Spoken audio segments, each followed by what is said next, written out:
Hello loi ti ho tuni no kon jong thusim tha khat anangai khom ki nui te tuni thusim sei deu a film min hi dai alone na kitin 2024 ningkuma release ki bol bip chu a hi in alum thep jing in hi thusim hi anum hle jing in ka lela zon chan ge in ngai chi dingu win ka hin te mu ve chule channel ki thopi nan thusim hi na ngai no ma hele video hi thotna thei theya ina thot son dingu win jong ka hin te mu ve movie ki panahin khosung khan hi akimu in khosung cha jengin kuima lo leisit ki chainung abang jeng tan isa cham pasal khan hi ahung kimu in amin hi ithan ithan jong chu lunggel no mota chuna dingin aki gelin ki tha jeng ding ham tin aki gel ta na hele nitya ki tha diga ti lai ta chun alunggel a hin hot cheese a dongmanu le a hin khomandan hello le nupta hin khu aman layo anup sa alai ni khu chu hin gel do ta na hi ama jong chun anup sa alai ni kho ho chu a ha gel do chan chun alung ana che jingin a khon na chun a khona pistol ki choi chun ki doyin ki kapli jing ding hi ati ta na hi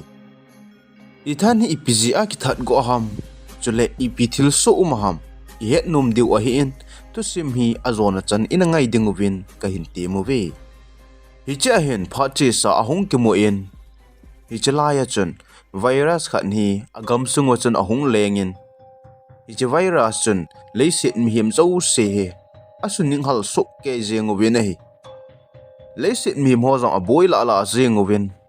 virus chu kha chu zombie hi akiban soup pe jengo win hi hi chalaya zombie ki so chun mi him khat a pe kha a hele ape kha nu ham ape kha am pa chu zombie hung ki so ki ding hin hi chi je chun leisit mi him atam zo ta bang chu zombie a ki so gam tawin hi chi chu doctor a hi mi ching mi thim ho chun nan ding a tiwin lo in a hin zong ape kha ho chu a zenu ve na hi hi chi lai chun I than hin Adongma nu zong zombie ho chun hin tong khan ti a ti je chun ni sa khat hi aman zong gari hin ato sai ne ti chun mun chu ma tha do ding pui do ding hi atita na hi a hi jo he je virus ahung ki patna kon chun government amun munin center room hi ana simu win hi ruma jo public ho akinot home na diwa ana simu che hin hi ho la cho I than hin Adongma nu cho pui lut ding sa ading tin zan khanga chun atol phein amani jong a chi hani na hi le sau ta alam azo zo hana hin wa na sa ta khan hin a hin kho han ta na hi le I than jong ja king ta se jingen agar tol thei ta lo chun a accident hon ta na hi jingne kho hi ahung hi tan I than jong cho ahung lim do tan a hi le gari sunga hin ana umin gari cho mai ho na chip la jingen a accident ho jong cha gel to thei ta pon pt hi chala ya ko thei ham I ka ti ham tin alung adong hle jingen a khut no zong hi ana ki tu mi na hi iti chana ma zong ahung pot do in a kom a vel cha vele len a hil a het kha lo na hi ji chun alung adong hle jingin chuti lewa a khut ki tum zong chu a ven a hile a khut ki tum na chun rong sana ki ji la film ki ka chun Adongma nu min chu ana ki ji in hi hi cha Adongma nu min amu pha na chun Adongma nu zong cha hin gel do tan Adongma nu zana garia ato khompi apu a hi chu a hin ki gel do in akom a vel le na hin la Adongma nu chu amu mong ta pon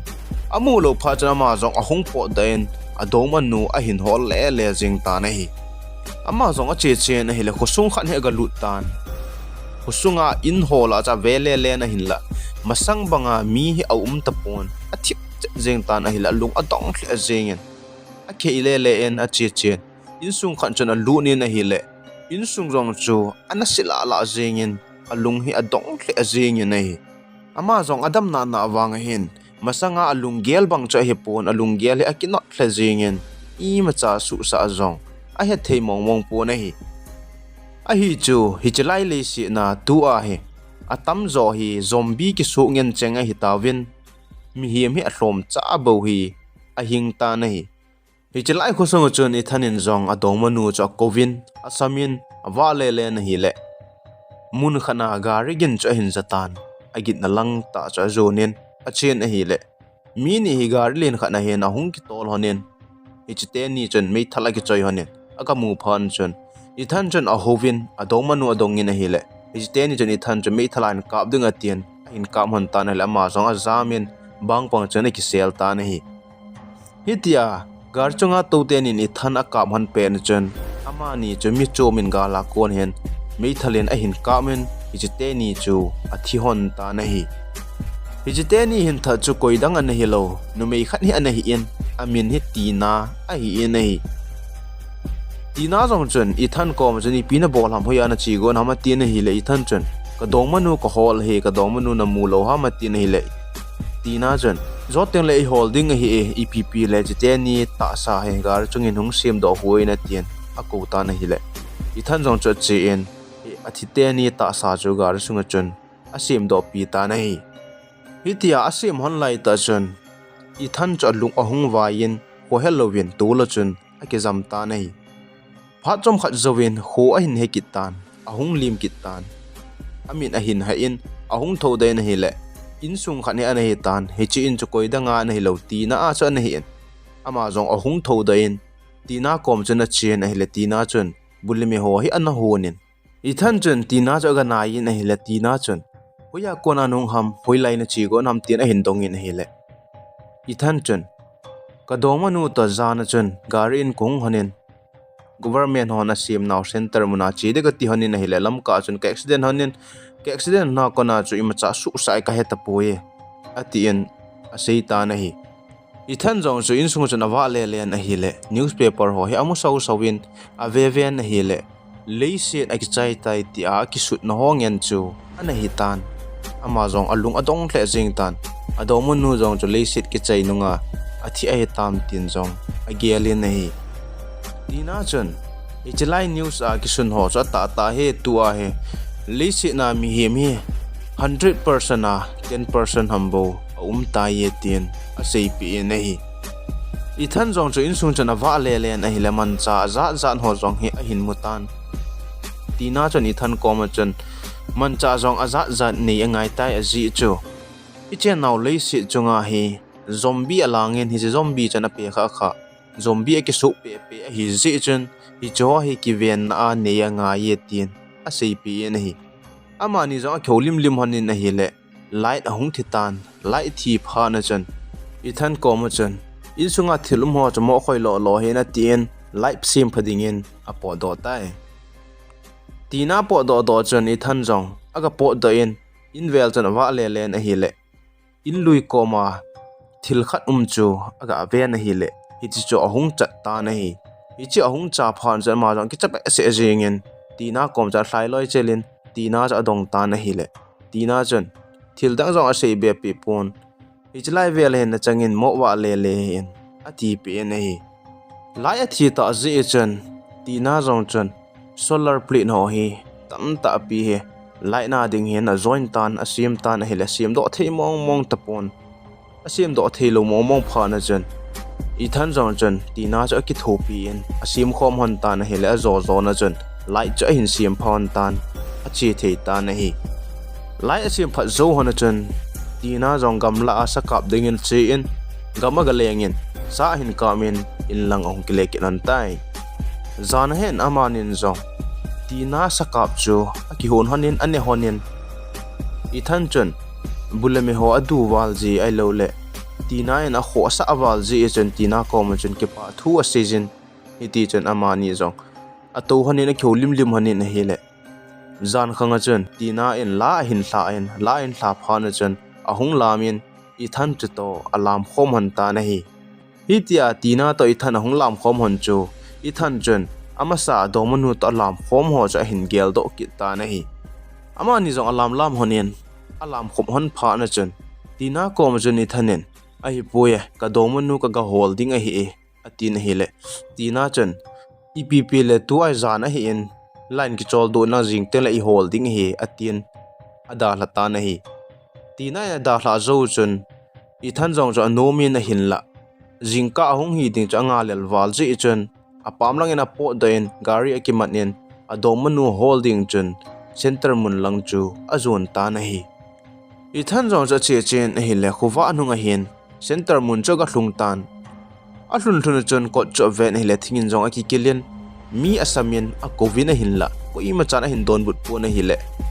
ko chu avo hongin alut ta na hi le sunga chon nupi khat le naw sen khat ni anum hanin nupi nu chon history na hin doin ija kon po do loi jingin ai lo ka kap jing ding ni he ati na hi le i than chon athil choi cha pai la en po do ding ati na hi le po do go lai ta chon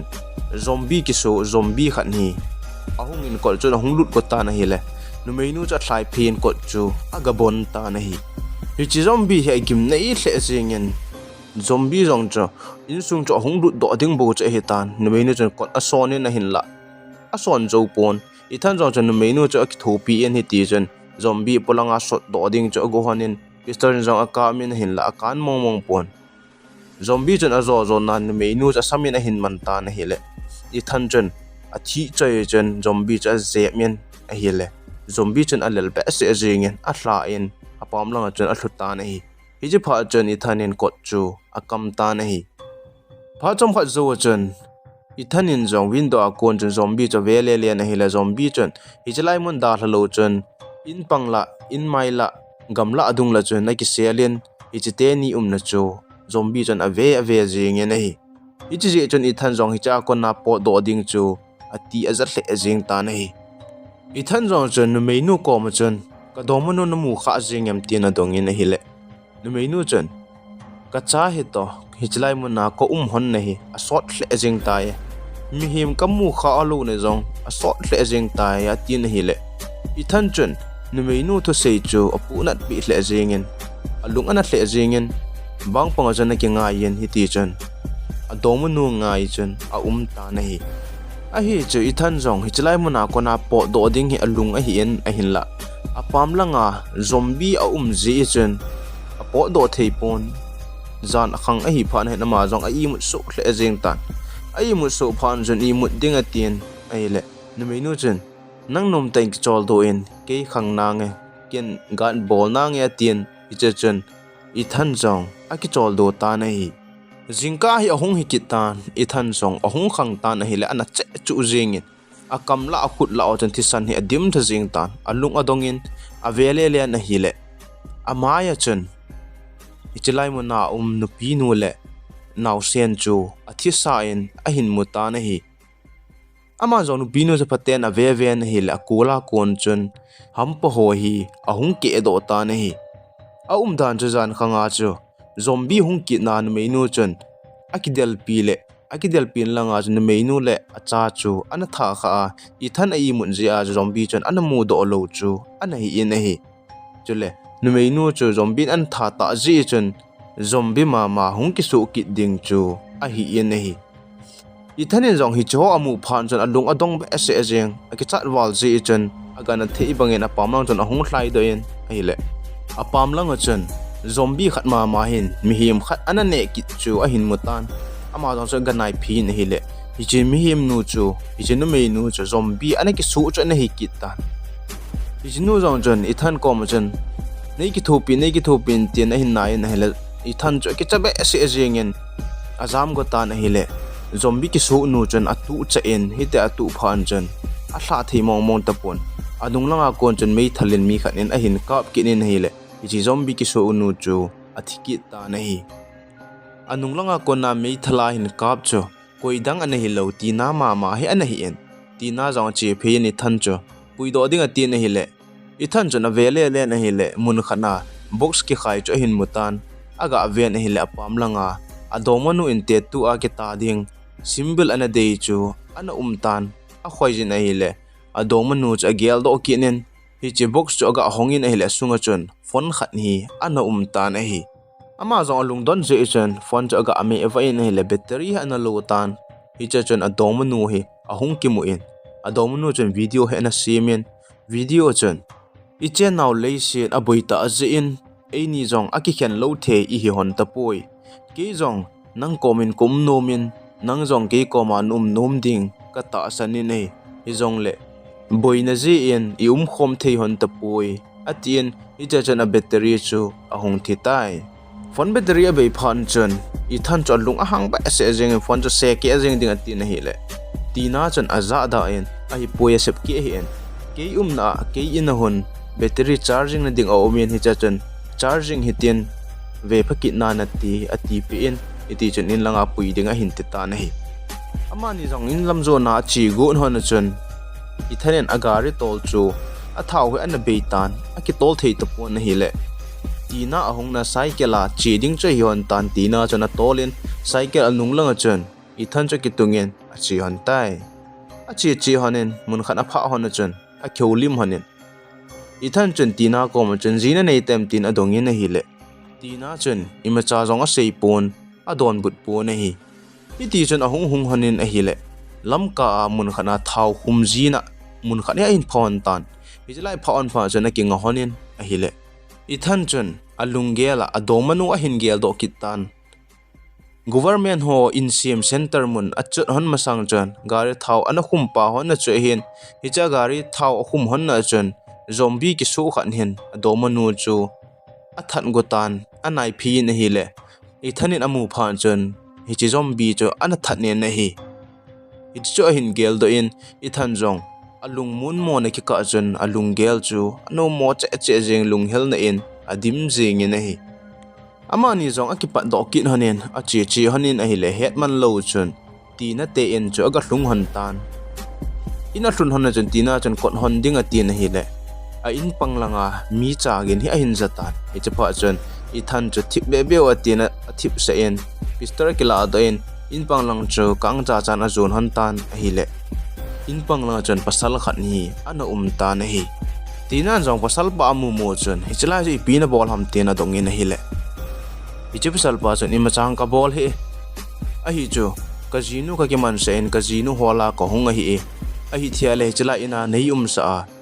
na sei ka bol jing ding a he tin a sei jin a hi le tina chun ipp le mei thal ho pistor na ku a le in sep play na tin a se hla sa en iti chun lunga gelin chom khat zo chun a pha e hi chlai munain ding ken ne la cha ho ko pi ding ka sei na ngai ding ka to mo na to ding a he tin a sei ta na hele pasal pa dong cha nom tan iti chun tina in zong thing ho e ding hin a sol ta na hi hi chipa zong chun thing a in ne tan a thing e pe na chuni than chana ki thopi in hi chipa chun I than ko ma chun tina ki tinu hin hen ham ne kha ham ti na hi le I than chun ka he kha hi be jing e ke ka Adongma nu hola ko nge tin a sei je na kheu lim hanin na hi le tina chun theitu hin choyin theitu hi adon sa ta na hi phana chen a hi le ni hla ahung he tan ni hla an ane di wa hin tina chun I than ko ma chun hi chipa ton an ne di hon hon ne hi be na tin aza da ta na hi amani jong an a hin ne honin a hi le I than chun them khan an ne in pha chom kha zo chun ka eso wal jeng e tin aga po do go ta na hi le kal thum ham ase zo chun hung khlu in kho hello hin a ki jam pai ta na hi le tina chun aga del loi chelen a go lo in a hin la ho the hi a hi ta po na hi khat pa jong chun pistor hen tina cho hin do yin I than chu I na ne sa ham I na lo ham tina dongin ama a pistor on sa la pi in na hi le tina chun im cha sei pon a ve thim be ni le pha chom khat zo chun I chipa jong cho lung ahung wa yin ko hello chun a hlu in a ki jam ta na hi hi chipa chun tina in zong I than chu room khana chun a puilu nen a lup sa ta na hi le pha chom khat zo hin ahung lim tan khu a hin he chun ahung po do goi na hi le zo a ahung pa aloi ho chun tina cho ana man ta wen chu ti lawa I than jong chu pistor en do yuin a man ta wen hi hi chi zo chun lo ane sa pa jong cho hung lim ki tan ahung ding do in hi chi pa chun I than ko ma chun hi chi no khu a he ka jinu thana a kho le nang Adongma nu jong cha tha hin te tin a se je na hi I than jong chun a ta san po na hin la a gelin na hi le a chan ji dan ho jong cho hin ta san hiu bin hi chi ho lo jong chun a in sung se chu a khu ta win hi le I thanin jong in sung cho vele le na hi le Adongma nu hi chu a hin muta na hi hi chi amu phan chun tina en ka Adongma nu a tha hi tin a hin gel ta na hi khatlanga pasal khat zong chun be khan a hin mu in je be chu a shu ta wi na le sunga chun mi thil tam ta pi hi ana ki ne na hi alang khana hi jo loi la pasal khat pa chun room khan he chi lu nen light khat hi aga wa ta na hi le hi che langa chun mi him khat a khut ki tan khat hi lo ina bang hon ana min hi ichi amu do phan jin chepa dong chon khat tholo het sa ding tin ka na thei bangin ahong hlai do in hi le tina in an siam khaw khat an jan chu ain ki pal kha tan ichi pal kha pha na chon ichin cho hung pu in ahung ka ta na hi ichi chon ichi pa jong cho thi pai ta na hi hitia insunga bompu gin ho chu a hinza phan wa chun ichi pa jong chun kaloi ten ni athi a tai tina gelin tina cha pistori na do in tina ko ma chun ipidanga ka jinu jana thaham sejena tina hi le ithanin jong tina ko ma chun ipidanga ka domano nu thaham sejena tin a hin la tina jan kam cheng khanin jong adon but to pu na hi tina in adon but lo pha na chun pasal khat pas alung a hang tan pistora kap li jeng ding ti tan pistor jana doijin a kap tan na hi le achang chu lengin a le len kinin ama ma chu a khata na hi a dan chu tina en hi chi pistor rong chu ama dei na leng dinga an sim khat chu an hi en na hi alang khana I than jong chu alung gel hi amo thlajing tan imacha jong e thei tapon angol type tabangin a jing tan na hi tina jong chu ki tom in ana en ki hina chu hin ki thlap do en idi chun I than chu room khana hen a puilu nen I than ko ma chun jingni khu a hi taka sia imacha ne he loading hit ati pi na hi jingni khu hi ahong hi kitan I than jong lupna ko na hung thowin na hin la imacha jong chu a he thei di pon iti jon tina en gamla lang hen a hin jam pi en mun kha jar ki ngohoni na hi le I thanin a khut ki tum na chu ve na hi le ama sa chu asana laf lim chu ki kul khuma hi en a hin la tu a chu greena ki kul khuma hi ta ji jon alunga hangin I chinu hen ka domanu atha ke chunga jong ki chem ko ki ne he atien tina cho anungla ko ni pistori na doijin I ati a le ichi a laf lima ki ji he ama sa sanham ka til tu in a green tai I pina ball ham sejen atin he le tina chon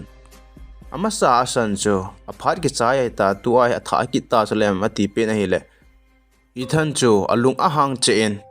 ata ta an se lawa la ka kap li jing ding he atin he le tina chan ata ta hin seitan ke he na domanu chu ka hi e na gel do em ichlai mo na thau I hum hon pe na zombie khat ke e tha go na na kap li pa chun ichipa chun nang na pe kha ta ji a nang zombie ne ki so ding che he tan zombie ne ki so ding ka dei lo ji a ken lo pi pham chu ka si ma hi cho a cho na khun a pe na lai don chu lo ka nu kuma I cho ka tum kum he tin a se ji na hi le I than jong chun a khut ki tum na chu aga hlamin a ve tan hi le a sei bang chun zombie ki so gu I cha ham po ho chu neu cha hi ana pan ta na hi tina in zong sei be ki nin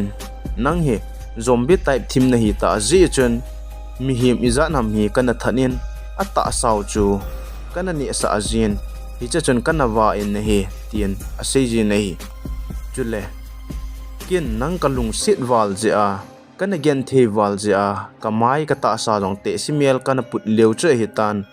nang wang mi him sa a atui tuya kana wa ji chun na lim na mel jong a ki khial nai pu ye tu in nei hai mil go ta ya tiana seita na hi le I than chun sei bedding im cha jong a he tapon a thip che jing tan a hi le tina chun ken kalung set ka ngai wal ja hi chan hi mi him ta banga I len hon na la ya hi in a hin la tu a he nang wa na ding mi him sa jong ka nei tapon tu a he nang zombie nung ki so ding bo chu abat ta ye tien a seita na hi le I than jong chu a ki gelin alung an at jengen movie ahung ki patna a ki kap li go na don cho hung hitan aman jong pistol chu choyen a ki doijin ki kap li jing ding bo chu ati ta na hi hi cha chun ama jong alung nat wal ji chun a ki kap li chop ta na hi le ahung thlu in a tha in ahung tho ki ta na hi a hi chu ama mi him hi na pa thi a tu ai zombie hung ki su cha hitan hi cha pha chun tina in a hi poje ke jong nei penin lang nei thatnin lang zombie nei su jingin chutle num ta in hu iman ki theiding hit atin na hi le I than jong chun tina chu a pet li in a that ta na hi le tina jong zombie ong ki su tan hi cha chun hin ko tha khat hi a hin mang khom ki non ta na hi hi cha hin a movie jong ai ki chai tai tu ni thu sim wa pasal pa jaga ki chan leo chun Richa chune ki that pai pai dem ai lewa ile zombie ki su a hin ko tha na mang ki dem omena hin sei dingin ka hin te me tu sim azona chan hin ngai ro se na bon chaw chungin ki pa thu ka hin sein tu sim tha ahung ki taka sin ananga azingoi te tu sim aki chai tai